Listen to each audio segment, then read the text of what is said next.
किया लोगों से तो मालूम पड़ा फरुखाबाद में है, फिर मोहम्मदाबाद में, फिर मोहम्मदाबाद में। तो वो बाई बस जीवंती बाई हमेशा उनके साथ रहती थी।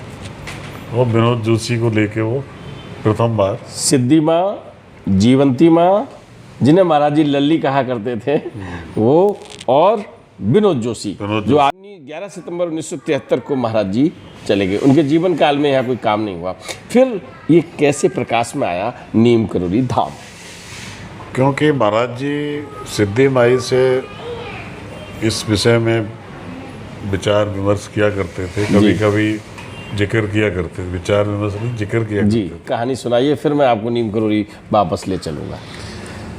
सीताराम जी जो थे, आगरा चैन वाले लाला राम जी थे, उनके साले थे। अब चैन वाले की भी कहानी है। मैं जो आगरा चैन पर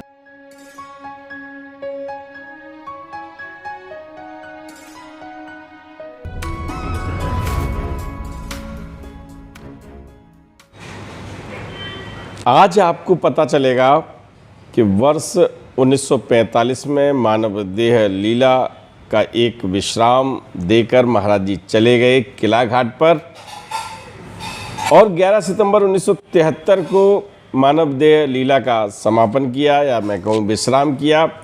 इसके बाद नीम करोली धाम एक लंबे समय तक रहा नेपथ्य में, कैसे आया प्रकाश में?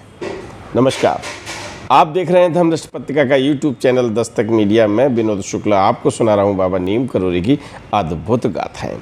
अद्भुत गाथाओं की श्रृंखला में महाराज जी का सानिध्य पाए परिवार और भक्त जो लोग मिल रहे हैं, उनके अनुभव से आपको साझीदार बना रहा हूँ।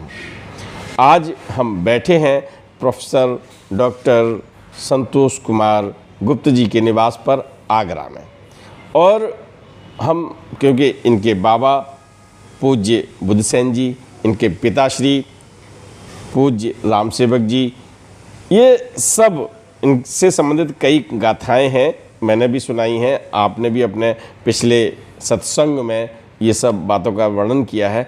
आज हम जानेंगे कि 1935 में जब महाराज जी यहाँ से मानव देह लीला के अंतर्गत चले गए, फिर 1973 तक नीम करोली के बारे में लोगों को कुछ पता नहीं चला, एक बस मंदिर है। और इस स्थल का पुनरुद्धार कैसे हुआ, अभी ये जो चित्र देख रहे हैं, जो अभी अब तो भव्य लगता है ना, अरे आप आइए कभी देखिए, भव्य रूप हो गया है नीम करोली धाम का। तो इस भव्यता को प्राप्त करने की यात्रा कैसे प्रारंभ हुई, कैसे रहा अंधेरे में? मैं पुनः आपको प्रणाम करता हूं। और दादा, आप मुझे ये बताएं कि 11 सितंबर 1973 को महाराज जी चले गए। उनके जीवन काल में यहाँ कोई काम नहीं हुआ। फिर ये कैसे प्रकाश में आया नीम करोली धाम? क्योंकि महाराज जी सिद्धि माई से इस विषय में विचार विमर्श किया करते थे, कभी कभी जिक्र किया करते थे। विचार विमर्श नहीं, जिक्र किया करते थे कि एक नीम करोली गांव है, वहाँ मैं पहले कभी रहा करता था। वहाँ पर एक वैश्य परिवार है, उनके कोई संतान नहीं थी, तो उनके बेटा हुआ, उन्होंने वहाँ एक कुआं बनवाया, दूसरी शादी की। ये भी बारे में तो उन्हें इतना मालूम था। जी।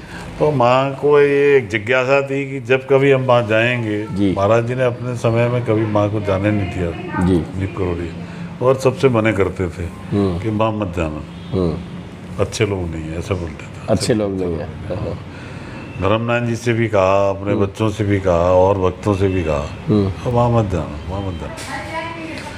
तो माँ के जब महाराज जी ने शरीर छोड़ दिया जी, तो उसके बाद उनके माँ के दिमाग में ये बात थी कि महाराज जी ये बताते थे नीम करोली स्थान है, नीम करोली कोई है जी। उन्होंने पता किया लोगों से, तो मालूम पड़ा फरुखाबाद में है, फिर मोहम्मदाबाद में, फिर मोहम्मदाबाद में।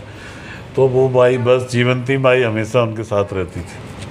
वो विनोद जोशी को लेके वो प्रथम बार सिद्धि माँ, जीवंती माँ, जिन्हें महाराज जी लल्ली कहा करते थे, वो और विनोद जोशी जो आजकल कैंची धाम के प्रबंधक हैं, वो उन्होंने उनका ये लोग पूछते पूछते वो गाँव तक पहुँच गए, ढूंढते ढूंढते जी कि कौन सा गांव है, कौन सा स्थान है, क्या है, पता ही नहीं था। हाँ। और उन्होंने अपना ये कहा कि बाबा नीप करोली, तो लोगों ने कहा यहाँ बाबा नीप करोली तो वहाँ कोई थे नहीं, थे ही नहीं। यहाँ तो लक्ष्मण दास जी थे, बाबा लक्ष्मण दास थे। जी, तो जी। माँ को पता लगा जी। कि ये बाबा लक्ष्मण दास से नीप करोली बाबा ही थे। बने हैं। उस समय जो है वही जो हमने आपको बताया, जी जी एक छप्पर पड़ा हुआ था, एक कच्चा कमरा था, एक बड़ी सी बनी हुई थी, जो महाराज जी ने जितना निर्माण कराया था उतना ही वो पड़ा हुआ था। जी। और एक महाराज जी ने शिव मंदिर के लिए एक सोचा तब बताया था बनाएंगे, तो वहाँ पे वो जो अभी महाराज जी का मंदिर बना हुआ है वो अधूरा स्ट्रक्चर, उसका फाउंडेशन सी बनी थी, 10 फुट करीब ऊंचा था, इतना जी जी बड़ा हुआ था और कुछ नहीं था। माँ के ठहरने की व्यवस्था नहीं थी। जी। माँ वहीं पर देवी जी के पास ही रुकी, वहीं पर जो भी भोजन वगैरह है उसी कुटिया में जो है वहीं पर रहीं। अच्छा। वहाँ कोई बाथरूम नहीं था, क्योंकि मंदिर में तो वैसे ही बाथरूम नहीं जी, रखते ही नहीं है जी, जो है जी, मंदिर की व्यवस्था। तो वो बाहर जाना और इतने कष्ट उठाना, फिर ये अशोका दीदी और ये उषा बहादुर दीदी, उषा बहादुर, उन्होंने भी उषा बहादुर दीदी का आप चित्र देख रहे हैं। उन्होंने मालूम पड़ा तो उन्होंने भी वहाँ जाना आना शुरू किया। सबसे पहले उषा दीदी ने जाना शुरू किया, अच्छा अच्छा। फिर शायद उन्होंने बताया होगा माँ को, हाँ। तो फिर माँ गई उसके बाद। मतलब उषा बहादुर दीदी पहले गई थी। हाँ। देखिए मुझे लगता है कि जितने रहस्योद्घाटन हैं उषा दीदी वो कई बार गई। आपके द्वारा होने हैं। सिद्धि माँ से पहले अगर कोई भक्त पहुंचा है वहाँ, उषा बहादुर दीदी जिनका आप चित्र देख रहे हैं, जिनसे हम लोगों ने खूब बातें की हैं, वो पहले पहुंची। दिल्ली में रहती, मैं दोबारा भी मिलवाऊंगा आपसे। आप पूछ रहे हैं उनसे क्यों? जी जी जी तो बताएंगे जी। और देवी जी के बारे में बताएंगे। अच्छा अच्छा। देवी जी कौन थी? देवी जी एक महिला थी, हाँ उनका नाम देवी जी कहते हैं। महिला थी, महिला साधु थी, जी। इसलिए उनसे देवी जी कहते तो वो नीम करोड़ी की थी, कहाँ से हैं। थी? नहीं, वो कोई कहीं इतिहास नहीं? बाहर के साधुओं का कोई स्थान और जाति है वो नहीं होता कुछ भी, अच्छा। कहीं से आई होंगी, वो स्थान खाली था तो उनको वहीं रख दिया था। जी जी वही पूर्णमासी को शंख लेके साधु, 4 साधु रहते थे वहाँ, वो अपने आटा वाटा ले आते थे इकट्ठा करके, अपना भोजन पकाते थे महीने भर। चलता था धाम चलता रहता तो महाराज जी के जाने के बाद। हमारा जी देवी जी करती थी। फिर सिद्धि माँ आई, फिर सिद्धि माँ आई, फिर उन्होंने वहाँ पे सबसे पहले विनोद ने हनुमान जी का चूल्हा चढ़ाया। बहुत गंदा पड़ा हुआ था, लोग चूल्हा तो वहाँ चढ़ाते ही नहीं थे, केवल हनुमान जी पे बतासा फेंकना, मिठाई फेंकना ये करते थे। मुँह में भर देना। कोई पुजारी था नहीं, गए मुंह में घुसेड़ दिया जो है बतासा कि ये कर दिया वो कर दिया, ये चलता रहता। तो हम चीटे वीटे लगे रहते थे सब इस तरीके से, बहुत अव्यवस्था थी, कोई पुजारी था नहीं। तो गया तो अपने ज़्यादातर लोग अपने गए, हाथ जोड़े, और लोग कुआं बना हुआ था विशाल, वहाँ नहाते थे, नहाने के बाद वहीं हाथ जोड़ते थे।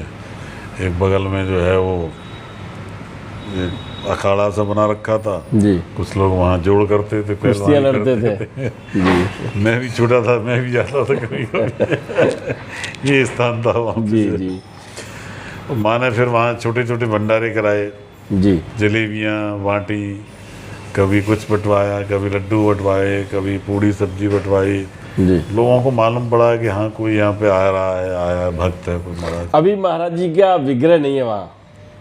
हाँ अभी तक नहीं अभी है, अभी तक अभी कुछ अभी नहीं। अभी जो कहानी जो बात हो रही है जिस उसके काल बीच की में जिस काल की आप कहानी बता रहे कोई हैं, विग्रह नहीं महाराज उसमें महाराज जी अभी महाराज जी का फोटो भी नहीं है, विग्रह फोटो भी नहीं है। हाँ। अच्छा। महाराज जी को कोई वहाँ जानता ही नहीं था। हमारी पीढ़ी में हम लोग सुनते थे, जी जी हमसे ऊपर की पीढ़ी थी, उन्होंने देखा था, हमारे पिताजी ने और हमारे और जो बुजुर्ग थे, जी जी जी।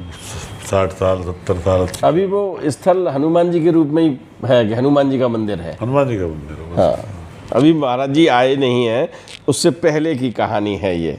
जी। अब हनुमान जी पर चोला चढ़ गया। उसके बाद फिर और भक्त लोग आने लगे, जी धीरे धीरे माँ के जाने के बाद फिर बहुत सारे लोग आने लगे। जी जगमोहन शर्मा जी जिनका आप नाम ले रहे हैं, जी जी जी जगमोहन वो भी गए। अच्छा। और सीताराम जी इनका विशेष योगदान रहा इसमें, ग्वालियर वाले सीताराम जी। नीम करोली धाम में। हाँ, जी। उन्होंने अपना एक इंजीनियर नियुक्त कर दिया, उसको तनख्वाह देते थे, उसको वहाँ रोक दिया 1 महीने। सीताराम जी। हाँ, इसकी आप डिजाइन बनाइए। अच्छा, सीताराम जी का नाम आया है तो उनसे जुड़ा भी कोई प्रसंग बहुत है? सारी कहानियाँ। एक कहानी सुनाइए, फिर मैं आपको नीम करोली वापस ले चलूँगा। सीताराम जी जो थे, आगरा चैन वाले लाला राम जी थे, उनके साले थे। अब चैन वाले की भी कहानी है।